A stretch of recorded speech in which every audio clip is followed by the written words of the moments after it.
Hey,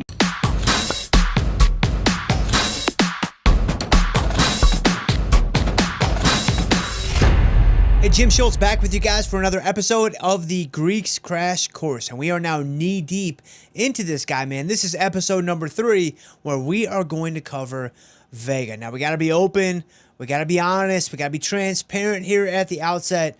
When it comes to the Delta, Theta, Vega discussion, Vega is definitely the third wheel of those guys. But it's still an important metric, so it's worthwhile for us to invest a few minutes to better understand how to utilize this guy. And what we're going to do is we're going to follow the same framework that we have followed for the first 2 episodes and that we're going to follow for all the episodes inside of this Greeks Crash Course. We're going to do 4 things: what the Greek is, how we primarily use it at how we can use it to improve our returns, and how we can use it to decrease our risk. So without further ado, let's dive headfirst into episode number 3, Vega. All right, so what is Vega? Well, what I want to do here is I want to break down Vega the same way that we broke down Delta and we broke down Theta. Let's explain this guy from a mathematical angle and then an intuitive angle.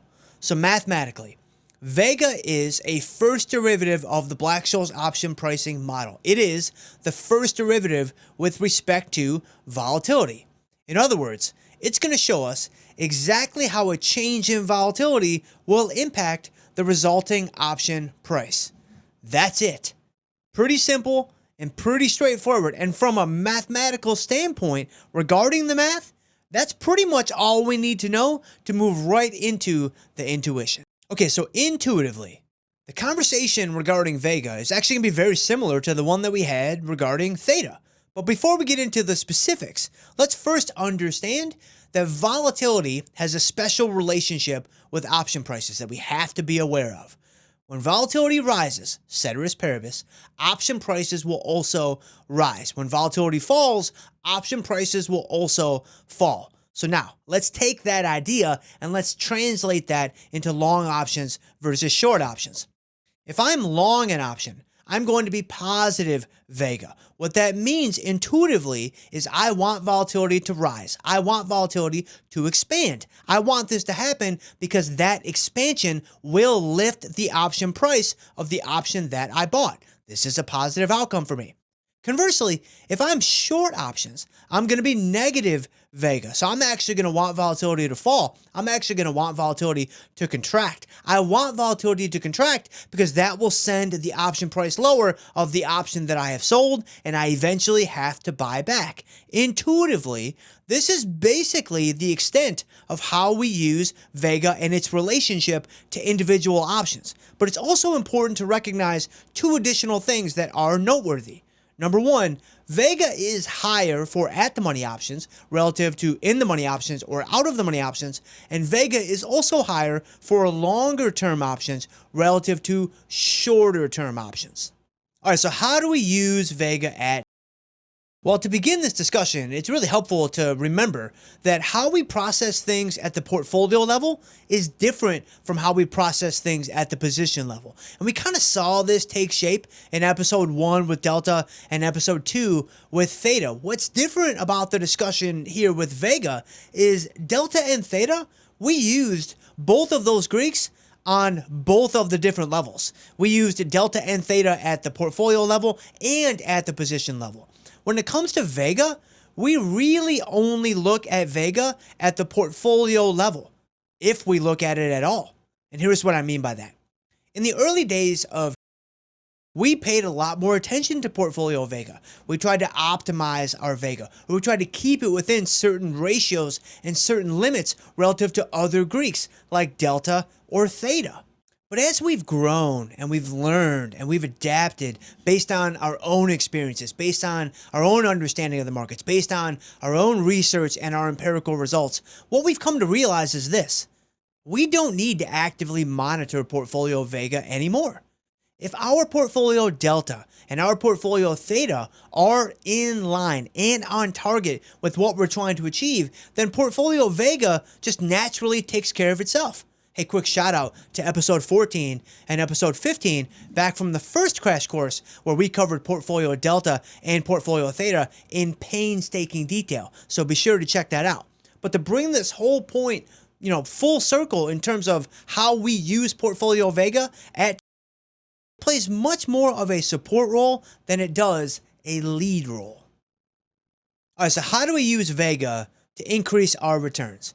Well, rather than focus on how Vega increases our returns, I'm actually going to focus on how Vega impacts our returns. Now, I recognize that might be a little bit misleading, but hey guys, we are already committed to this subtitle series inside of this crash course of increasing returns, and there's just no turning back.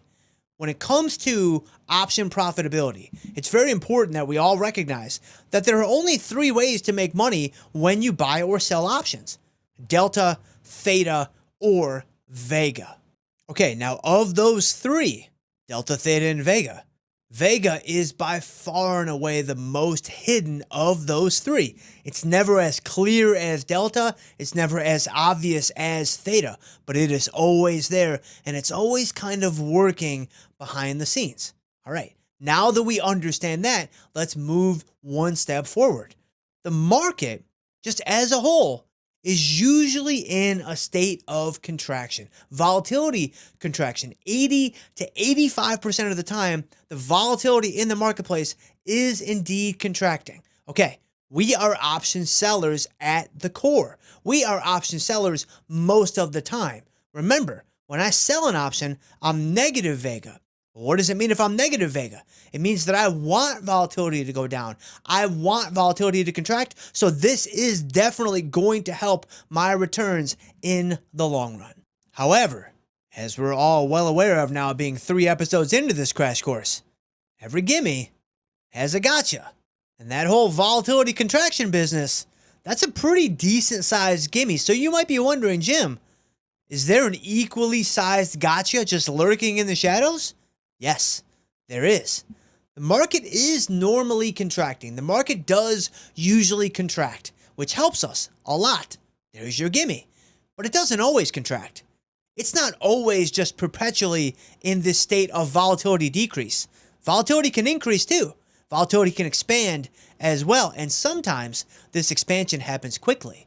Sometimes this expansion happens quickly and forcefully. And that situation can put us premium sellers, short Vega holders, in a bit of a bind. The gotcha.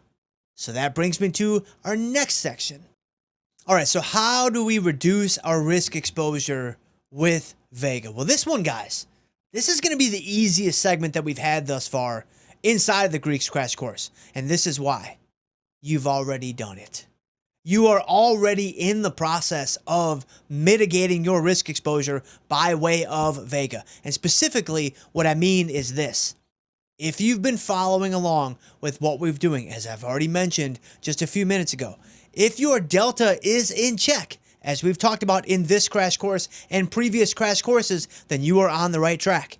If your theta numbers at the portfolio level are in check and on target, like we've talked about in this crash course and previous crash courses, then you are on the right track. If both of these things are already taken care of, you don't have to actively monitor your portfolio Vega numbers at all. They are going to take care of themselves. They are going to naturally mitigate your risk levels by way of delta and theta at the portfolio level. Now, naturally, some of you out there are going to be saying, Jim, man, don't leave me hanging. I have a strong hankering to monitor my portfolio Vega values. Hey, I'm a man of the people.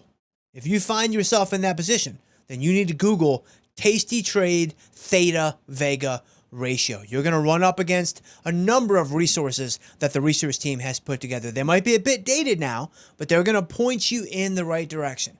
Still, be aware of this. I'm not sure that you're going to glean any additional insights that you don't already have by way of portfolio delta and portfolio theta. I think all you need is already in those 2 numbers. That's why I didn't include any of the Vega theta ratios that the research team has done in the past. But nevertheless, take a look at it. just be aware there's going to come a point when there's so many constraints in the system, you are trying to monitor so many things at once that you're going to have a Venn diagram that you've created for yourself and nothing will overlap. You're just going to be stuck. And just like that, guys, we are done with episode number 3 inside of the Greeks Crash Course, all about Vega. Be sure to share this episode with one of your trader friends. Be sure to save it for yourself for a future reference. And then whenever you are ready, I will see you inside of episode number 4 of the Greeks Crash Course, Gamma. We'll see you guys there.